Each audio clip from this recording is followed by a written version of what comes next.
You know what's actually stopping most people from creating anything? It's not the lack of ideas. It's not even the lack of time. And it's definitely not the lack of talent. The real roadblock is this deeply ingrained belief that if something isn't going to be incredible right from the start, then it's not worth making at all. We've been trained, almost brainwashed, to think that anything we put into the world has to be flawless. It has to look polished. It has to sound professional. It has to feel like it's already worthy of prime time. But here's the thing. That obsession with perfection, that need for everything to be just right before we hit publish, it's quietly and effectively killing creativity before it even has a chance to breathe. And I'm here to say something that might sound backwards at first. Make stuff even if it's bad. In fact, especially if it's bad. Let me explain. Think about the way the internet works now. We scroll through feeds filled with insanely polished YouTube videos, cinematic Instagram reels, breathtaking pieces of digital art, perfectly written essays. And we forget something crucial. Behind every single one of those polished results are probably hundreds of messy drafts, ugly sketches, terrible takes, and embarrassing experiments that never saw the light of day. But here's what's really happening when perfectionism takes over. Perfectionism isn't about striving for excellence. It's not about making yourself better. It's fear, plain and simple. It's fear dressed up in a fancy suit. Perfectionism whispers, "Don't put this out there. People will judge you. This isn't good enough yet. You're not good enough yet." And while fear is great at keeping us safe from danger, it's also the #1 enemy of growth. Safe doesn't push you forward. Safe doesn't make you better. Safe keeps you exactly where you are. Now let's rewind a little.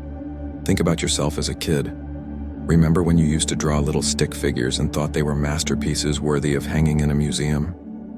Remember when you sang songs completely off-key and didn't care one bit? Or when you told stories that made zero logical sense but you told them with pride because they were yours? What happened to that version of you? Somewhere along the way you learned self-consciousness. You learned that there are categories. Some things are good, some things are bad. And you decided it was better to make nothing than to risk making something that fell into the bad pile. But here's the truth nobody tells us. Bad is not the opposite of good. Bad is the beginning of good. Every single person you admire, every YouTuber, every musician, every entrepreneur, every writer, started by making bad stuff. And not just a little bit bad, I mean really bad, awkward, cringy, embarrassing bad.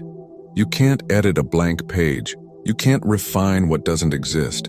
The gap between making nothing and making something bad? That gap is huge. It feels like crossing an entire ocean. But the gap between something bad and something good? That's actually pretty small. That's just practice. That's iteration. That's showing up again and again until your taste and your skills start to line up.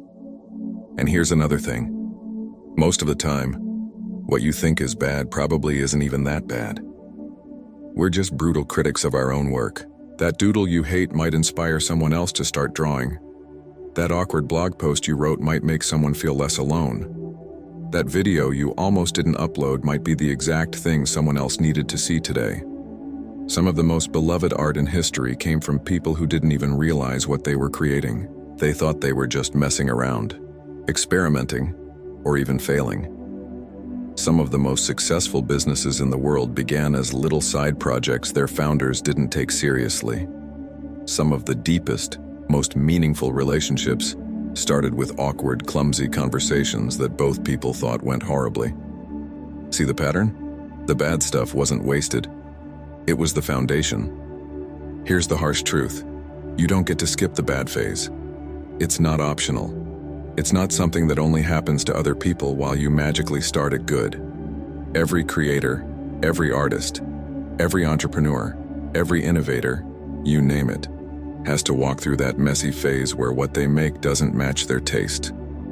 The only way out is through. So start ugly, start small, start imperfect. Make that idea you've been sitting on for months. Write that story that's been bouncing around in your head. Record that song even if your voice cracks. Paint that picture even if your proportions are all wrong. Build that app even if it's glitchy. Start that podcast even if your audio setup is just your phone. Whatever it is, make it. Make it badly. And here's the important part. Make it before you talk yourself out of it. Because your brain is sneaky. It'll convince you to wait until you're ready. Until you've taken one more course, bought one more piece of gear, gotten one more sign from the universe that it's time. But let me save you the suspense. You'll never feel fully ready. You just have to start anyway. The world doesn't need another person sitting on the sidelines waiting until they can deliver something perfect. The world needs more people who are willing to try, willing to fail, willing to make bad stuff on their way to making good stuff. And here's the funny part. Your bad stuff is already better than most people's nothing. Think about that. While thousands of people are still waiting for perfect, you could already be in the game. You could already be building the momentum that turns bad into good and good into great. And eventually, if you keep going, your great might turn into something truly special, something that changes lives, including your own. But here's the catch. You'll never get there if you don't start here. So please make stuff, make it badly, make it anyway. All right, let's dig even deeper into this idea of making things badly, because I know what you might be thinking right now.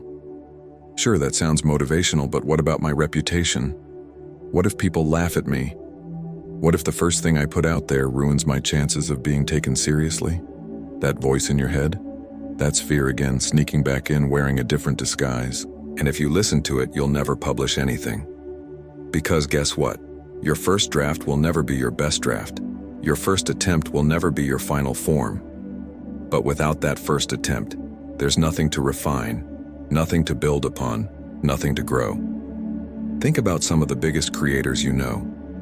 Do you think their very first video went viral? Do you think their first painting sold for thousands? Do you think their first business idea made millions? No. In fact, if you go back far enough, if you scroll down to those early videos, if you look at those first prototypes, if you read their first blog posts, you'll probably find something almost unrecognizable compared to where they are now. And that's the point. The messy beginning is not a flaw. It's not an accident. It's a feature of the process. Imagine if your favorite YouTuber had never uploaded their first awkward video. Imagine if that musician you love had never written those terrible songs in high school. Imagine if that entrepreneur you admire had never launched their first failed business.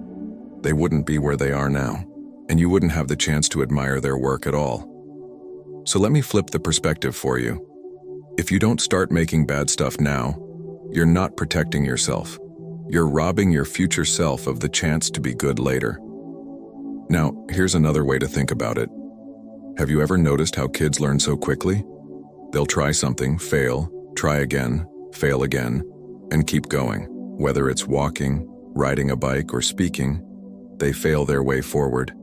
They don't stop after falling down once and say, well, I guess walking just isn't for me. But as adults, we do exactly that. We fail once, maybe twice, and decide, I guess I'm not cut out for this. The difference? Kids aren't embarrassed by failing. Adults are, but embarrassment is just another layer of fear. And once again, fear is the enemy of growth. So if you can reframe embarrassment, not as proof that you're not good enough, but as a sign that you're learning, you unlock a completely different way of looking at your creative journey. Let's talk about a practical example. Starting a YouTube channel. So many people dream of doing it, but they never hit record. Why? Because they're comparing their very first video idea to someone else's 500th upload. They're comparing their 0 days of experience to someone else's 5 years of practice. And of course, that's going to feel intimidating. Of course, your lighting won't look like theirs. Of course, your editing won't flow as smoothly. Of course, your delivery won't sound as confident. But here's the reality. Your first video isn't supposed to look like their 500th. It's supposed to look like your first. And the only way to ever get to your 500th is to actually make the first one, even if it's bad. Here's another story to drive this home. There's a famous study about a ceramics teacher who split his class into 2 groups. The first group was graded solely on the quantity of pots they produced. The more they made, the higher their grade. The second group was graded only on quality. They just had to make one perfect pot. At the end of the semester, do you know who made the best pots? It wasn't the quality group, it was the quantity group. Why? Because while the quality group spent all their time theorizing about the perfect pot, the quantity group was actually practicing. Every bad pot taught them something. Every mistake refined their skills. And eventually, through sheer repetition, their work surpassed the group that was obsessed with perfection. That's creativity in a nutshell. The more you make, the better you get. The bad stuff isn't wasted, it's training. Now let's zoom out a little. This principle doesn't just apply to art or videos or business, it applies to life. Think about relationships. The first time you go on a date, you're awkward. The first time you meet new friends, the conversation stumbles. The first time you try public speaking, you trip over your words. If you judged yourself on those first attempts and decided you were bad at relationships, bad at friendship, bad at communication, you'd miss out on every meaningful connection that comes later. It's the same with creativity. You cannot skip the awkward, clumsy, bad beginning. You have to live through it. Here's something else worth remembering.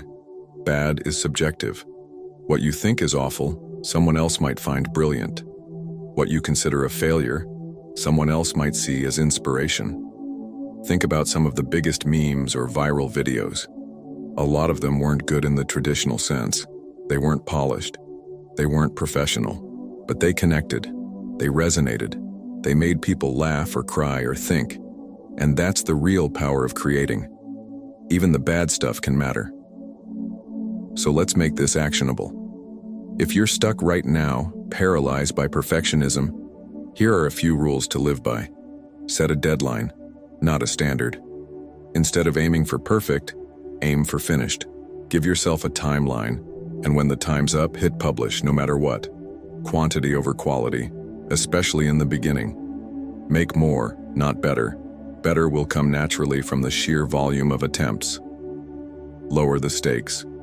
Remember, not everything you make has to change the world. Some of it can just be practice. Some of it can just be fun. Detach from outcomes. Your job is to create. The audience's job is to decide what resonates. Don't mix the two. Celebrate the cringe. If you look back on your old work and cringe, that's not failure. That's proof you've grown. That's exactly what you want. Here's the mindset shift I want you to hold on to. The goal isn't to avoid making bad stuff. The goal is to make enough bad stuff that you eventually stumble into the good stuff. And when you do, you'll realize something magical. That good and bad aren't as far apart as you once thought. The difference between a bad video and a good video might just be 5 more attempts. The difference between a bad song and a good song might be 1 more chorus, 1 more rewrite, 1 more late night of practice. The difference between a failed business and a successful one might be a single pivot. But you'll never know unless you keep creating. So here's my challenge to you. Pick one idea, just one, that's been sitting in your head for too long. Stop polishing it in your imagination. Stop waiting for the perfect version. And just make the messy, imperfect, bad version right now. Because once you do, you'll break through the hardest barrier of all, starting. And once you've started, you'll discover that the process itself, the act of creating, is where the magic really happens. By now, you've probably noticed a theme. Creating badly isn't just acceptable, it's necessary. But I want to take it a step further. I want you to see that the bad phase isn't a hurdle to get over. It's the foundation that everything else is built on. Think of it like this. Every masterpiece you've ever admired, every iconic work of art, every blockbuster video, every groundbreaking business, all of them are sitting on top of a mountain of bad that nobody sees. Drafts, scrapped projects, experiments that didn't land, awkward first tries. That mountain is what holds up the good stuff. The tragedy is, most people never even start building their mountain. They're waiting for their first idea to already be at the top, and when it's not, they give up. So let's get practical about how to push through this. The myth of overnight success. You've probably heard the phrase overnight success. It's a myth. When you see someone blow up, when their video goes viral, their business suddenly takes off, or their artwork explodes on social media, it feels like it happened instantly. But what you didn't see were the years of bad that came before it, the videos that got 20 views, the failed products, the awkward attempts that nobody cared about. Overnight success isn't real. What's real is consistent effort over time. What's real is someone willing to make a lot of bad things until something clicks. And when it finally does, to the outside world, it looks like magic. But to the person who put in the work, it looks like the natural result of showing up, over and over, when nobody else was watching. Why quantity creates quality. Let's go back to that pottery example for a second. The students who focused on making as many pots as possible accidentally became better potters than the ones who focused on making just one perfect pot. That same principle applies everywhere. Want to get good at writing? Write a lot of bad pages. Want to get good at videos? Upload a lot of awkward ones. Want to get good at business? Launch a lot of small, imperfect ideas. Quantity builds quality. Repetition sharpens your instincts. Iteration teaches you lessons you couldn't have learned any other way. And the beautiful part? You don't have to wait until you're good enough to start. Being bad is the process of becoming good. The fear of judgment. Okay, let's address the elephant in the room. A lot of people don't create because they're afraid of being judged. They're terrified of comments, dislikes, ridicule, rejection. They imagine their friends, co-workers, or family members laughing at their first attempt. But here's a secret. Most people aren't paying nearly as much attention as you think. They're busy with their own lives, their own insecurities, their own struggles. And the few who do laugh, they're almost always the ones who aren't creating anything themselves. It's easy to sit on the sidelines and mock. It's much harder to get in the arena and try. And here's the other side of that coin. While some people may judge, others will be inspired. Your rough draft might give someone else the courage to start their own. Your messy beginning might make someone feel less alone in theirs. So which possibility matters more to you? The fear of a few critics, or the chance to impact someone who needs it?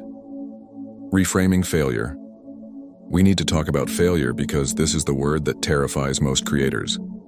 But here's the truth. Failure isn't the opposite of success. Failure is part of success. Think about Thomas Edison. He famously said he didn't fail 1,000 times trying to invent the light bulb. He found 1,000 ways that didn't work. Every so-called failure was just data, pointing him closer to what eventually did work. That's how you need to see your creative attempts, not as personal verdicts on your talent or worth, but as experiments. Some experiments succeed, some don't. But all of them teach you something that moves you forward. If you can adopt that mindset, failure stops being scary. It becomes useful. The compounding effect of consistency. Here's something that often gets overlooked. Creating isn't just about the thing you make. It's also about who you become in the process. When you commit to making regularly, badly if you must, you start to build discipline. You train your brain to generate ideas faster. You get comfortable with putting things out into the world instead of hoarding them in your head. Over time, this consistency compounds. Just like investing money, every small contribution builds on the last. Eventually, what felt impossible, being good, being confident, being skilled, becomes inevitable. That's the real power of starting badly. You're not just making stuff, you're building momentum, embracing the cringe. Here's something funny. Years from now, you're going to look back on the work you're making today and cringe. You'll see flaws you didn't notice. You'll hear mistakes that make you wince. And that's good. That's exactly what you want. Because cringing at your old work is proof that you've grown. It means your taste has sharpened. It means your skills have improved. It means you're no longer the same creator you once were. If you're not cringing at your old work, it probably means you're not improving. So instead of avoiding the cringe, lean into it. Let it be your badge of progress. The real risk is doing nothing. Let's wrap this up with a big picture perspective. We often think the safest option is to wait, to hold back until we're ready, to delay until the idea is polished, the skills are honed, the conditions are perfect. But here's the irony. Doing nothing is actually the riskiest move of all. Because while you're waiting, time is still passing. Opportunities are slipping by. Ideas are fading. And worst of all, you're training yourself to stay stuck. The only way to protect your creative future is to create now, badly if necessary. So here's where I want to leave you. Stop waiting for perfect. Stop waiting for permission. Stop waiting for some magical day when you'll wake up ready to create your masterpiece. That day doesn't exist. What does exist is today. And today is the perfect day to make something. Messy, imperfect, cringeworthy, bad. Because every bad thing you make is a stepping stone. Every awkward attempt is part of the path. Every failure is just training in disguise. And one day you'll look back and realize that what you once thought was bad was actually the beginning of everything good. So go make something. Right now. Not later. Not someday. Now. Make it badly. Make it imperfect. Make it anyway. Because the world doesn't need your perfection. It needs your contribution.